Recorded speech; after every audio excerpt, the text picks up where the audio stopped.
حالا شده توی موقعیتی باشین که حس کنین انگار هیچ کاری جلو نمیره. انگار همه چیز دچار سکون و رکود شده و شما تو اون وضع گیر افتادید. تا حالا همچین تجربه‌ای داشتید؟ سلام، من مریم هستم و توی این کانال میخوام مطالب مربوط با رشد شخصیت رو با شما به اشتراک بگذارم. پس با من همراه باشید.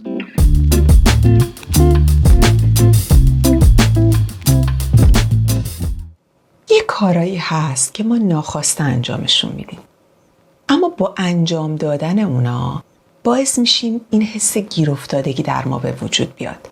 هرچی بیشتر اون کارا رو انجام بدیم، این حس گیر افتادگی توی ما بدتر میشه.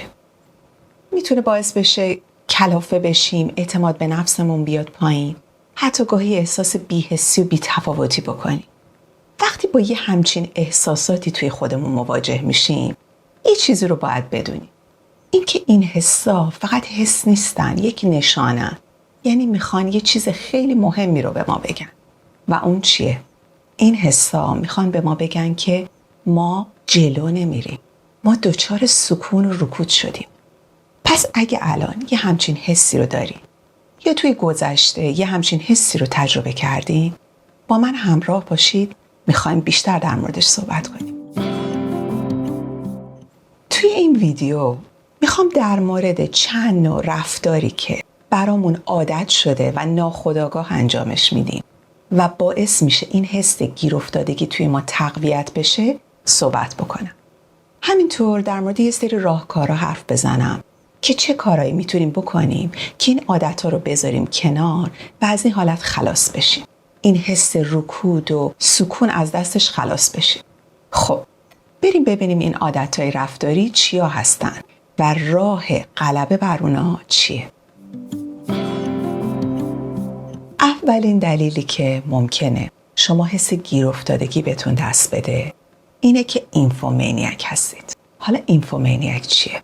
اینفومانیاک از کلمه انگلیسی اینفورمیشن اومده. اینفورمیشن یعنی چی؟ یعنی اطلاعات. اینفومانیاک معنیش این میشه که شما یه آدمی هستید که میخواین از قافله اطلاعات روز عقب نمونید. دوست دارین از همه چی با خبر باشین. این علاقه براتون یه حالت وسواسگونه‌ای پیدا کرده.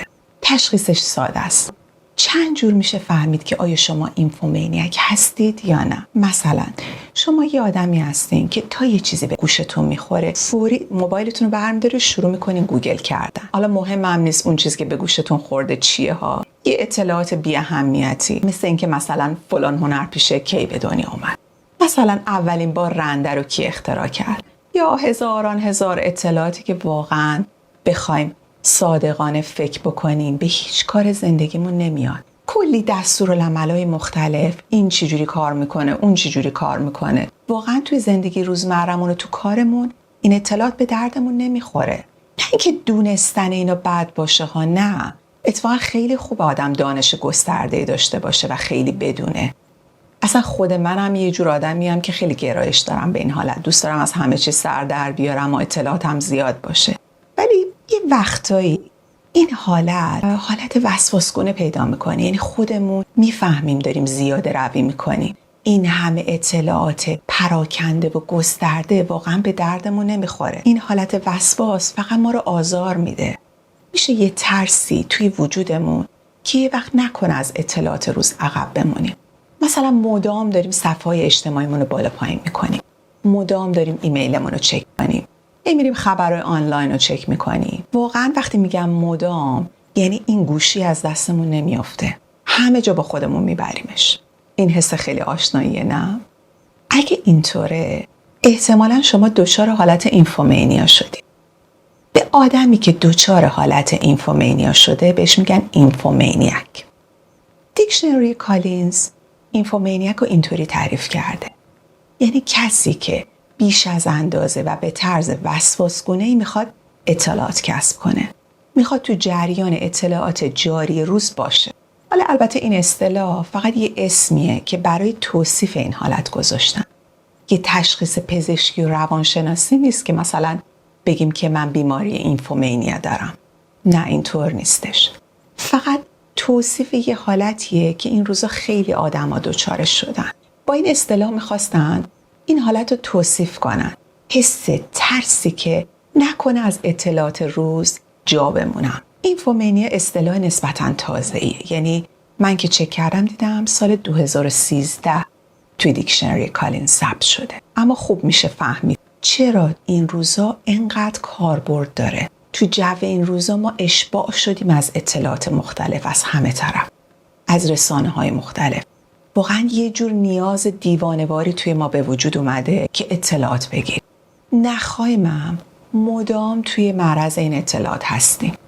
دیگه یه جورایی برامون عادت شده که همش توی این تلفنمون دنبال اطلاعات جدید باشیم و در معرض این بمباران اطلاعاتی قرار بگیریم. شبکه اجتماعی، سوشال میدیا که یکی از بزرگترینشه، پیغام‌های فورواردی از این و از اون، از دوست و فامیل. خلاصه اینا همه میشه خروارها اطلاعات پراکنده و بی هدف که مدام داریم مصرفش میکنیم و خودش فکر کنیم اصلا به کارمونم نمیاد اکثرش.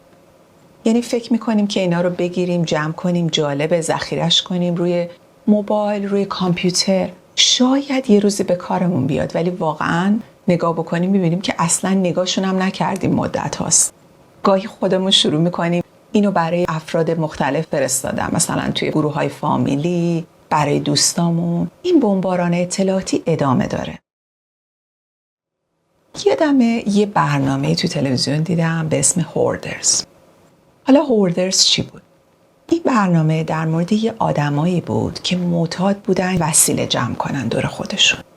یعنی فرقی نداشت. اگه پولشو داشتن میرفتن اون وسایل رو میخریدن.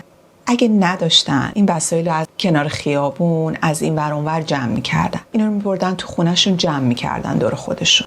اصلا هم هیچ منطقی نداشته. نه اینکه فکر کنیم استفادهی براش داشتن یا میخواستن کاری باش بکنن. فقط جمع میکردن. جوری میشد که خونه این آدما جای راه رفتن توش نبود. خلاصه توی این برنامه تیم سازنده این برنامه با یه روانشناس و حالا یه تیمی تشکیل داده بودن، به تقاضای یکی از افراد اون خانواده میرفتن پیششون خونهشون که به اصطلاح اون آدمو نجات بدن از اون همه وسیله‌ای که داشته زیرش مدفون میشده. اصلا وضع اسفباری داشت خونه اون آدما وقتی نشون میده. و واقعا این آدما توی وضعی گیر افتاده بودن که هیچ کاری در موردش نمیتونستن بکنن. حس گیر افتادگی واقعا همین بود. اینو گفتم چون وقتی اولین بار این کلمه اینفومنیا رو من شنیدم یاد اون برنامه افتادم. حس کردم حالت ملموس این حالت میتونه همون کاری باشه که هوردرها انجام میدن. هوردرها وسیله توی خونشون جمع میکنن دور خودشون، اما کسی که اینفومنیاکه کسی که اطلاعات جمع میکنه تو مغزش، اطلاعات پراکنده و بی هدف توی مغزش، توی کامپیوترش، روی موبایلش. خونه آشفته رو میشه دید، اما مغز آشفته رو چی؟ اینو باید از نشانه‌هاش فهمید. ببینیم بازم میگم یه وقت اشتباه برداشت نکنیم. من خودم اصلا مخالف کسب کردن اطلاعات نیستم. اون کسایی که این اصطلاح هم درست کردن منظورشون این نیست. اما هر چیزی اندازه داره دیگه. یعنی هر چیزی به اندازش خوبه. حتی یه غذای خوبم اگه بیش از اندازه مصرف بکنیم خب میتونه باعث بیماری بشه طبیعتا. این زیاده رویه که بده. اینه که ما بخوایم همش تو جریان همه چیز باشیم. کمترین عیبش اینه که همش حواسمون داره پرت میشه. همش تمرکزمون داره به هم میریزه. وقتی ما بیایم مدام ذهنمون رو از اطلاعات پراکنده‌ای که اصلا به درد کارمون نمیخوره پر بکنیم، خب معلومه نمیتونیم اونجوری که باید روی کارمون متمرکز بشیم. این خیلی بدیهیه. ذهنمون شفافیتش رو از دست میده. بماند که میتونه رو خیلی از چیزای دیگه هم تاثیر بذاره. مثلا رو خواب شبمون تاثیر بذاره. نذاره با کیفیت بخوابیم. خیلی آثار مخربی میتونه این حالت داشته باشه. همه این چیزا جلوی این که ما به سمت اهدافمون حرکت کنیم و پیش بریم و میگیره. در نهایت چی میشه؟ این میشه که احساس میکنیم خیلی سرمون شلوغه. احساس میکنیم همیشه سرمون شلوغه. همیشه درگیریم. اما انگار هیچی جلو نمیره. انگار پیشرفت نمیکنیم. چرا؟ چون داخل ذهنمون مثل داخل خونه هوردرها پر از انبوه اطلاعات به درد نخور و پراکنده است. در واقع ما توی چرخه اطلاعات تمام نشدنی گیر افتادیم. اطلاعاتی که واقعا لزوما مستقیما به کار زندگیمون نمیان و فقط فرسودمون میکنه و بس، فقط تمرکزمون رو میگیره و بس.